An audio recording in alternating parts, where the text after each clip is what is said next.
Cheap things are not necessarily good, or that's what people make you believe. No matter what people say, this is a myth because sometimes cheap things are better than more expensive ones. Indian market is considered to be a price conscious one, but that's wrong no matter what your neighbors tell you. The fact is, the Indian market is value conscious. That is the reason why people don't hesitate to buy an Apple iPhone for rupees 45,000. Yet, when it comes to buy a carbon mobile phone for rupees 10,000, they will think at least thrice. Now, the cheapest car in the world is the Tata Nano, and it's right here with us. But does it mean that it being cheap is no good? Well, let's find out.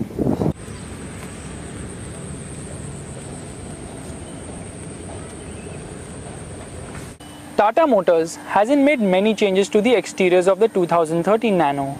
The exteriors are the same as the 2012 version. There are minute changes like the chrome strip at the front and the rear. The rest of the car remains largely the same. You do get new colors though. Getting inside the Tata Nano is pretty easy. There's a lot of space inside the car, even though this is a very small car with dimensions little over 3 meters in length. Now you get two new glove boxes at the front on the dashboard, and the top end version also gets an integrated audio system with Bluetooth capabilities and also aux port. We were not able to figure out how this Bluetooth works.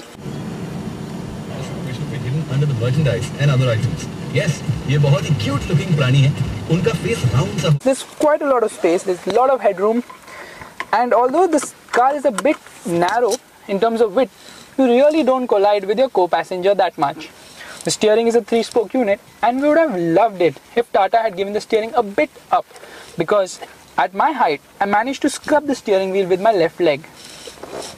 The air conditioning works very well, and Tata Motors has spruced up the interiors slightly by giving it beige interiors, making it more airy.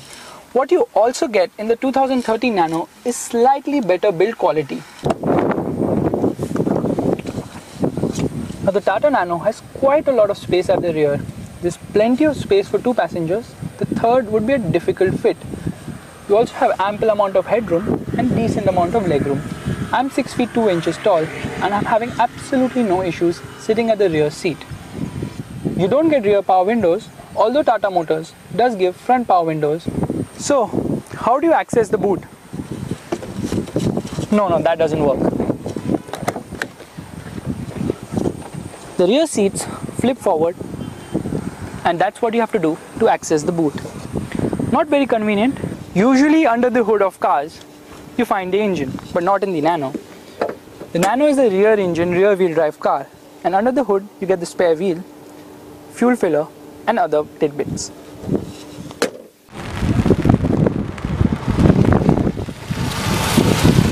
Now the Tata Nano is powered by 624cc twin-cylinder MPFI engine. Now this engine produces 38 PS of power and 51 Newton meters of torque. It is mated to a 4-speed gearbox. Sadly, Tata Motors has made no changes to the engine at all, and the 2013 version has the same mechanicals as the previous version, which means that the performance is the same as before. Even though the Nano doesn't produce too much of horsepower, performance is pretty good. The top of the line Nano LX weighs just 635 kgs, which means it has a very good power to weight ratio. You never feel this car lacks power, especially in the city, and throttle response is quite instant. However, out on the highways, the Nano does feel sluggish, and it's not a car you would drive on the highways, especially because it has a top speed which is limited to just 105 km per hour.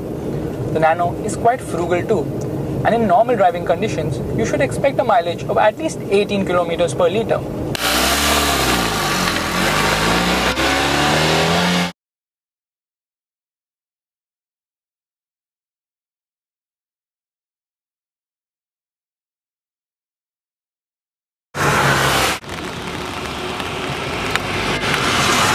Coming to the ride and handling of the Nano, ride quality is pretty good too, but sharp bumps really unsettle the car.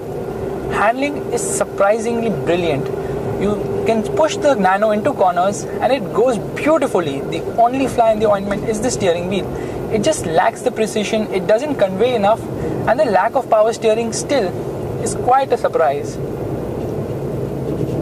The turning radius is very tight at just 4 meters, and braking performance could have been better. Tata Motors should have at least given the Nano front disc brakes or at least bigger boosters. So, how does the 2013 Tata Nano fare? Well, it does quite well actually. Tata Motors has made many changes to the car. On the exteriors, you get chrome strips at the front and rear. On the interiors, Tata Motors has improved quality. You get an audio system with Bluetooth connectivity and many other slight tweaks which boost the appeal of the car. Sadly though, Tata Motors has made no changes to the mechanical of the Nano, which means you still don't get a power steering.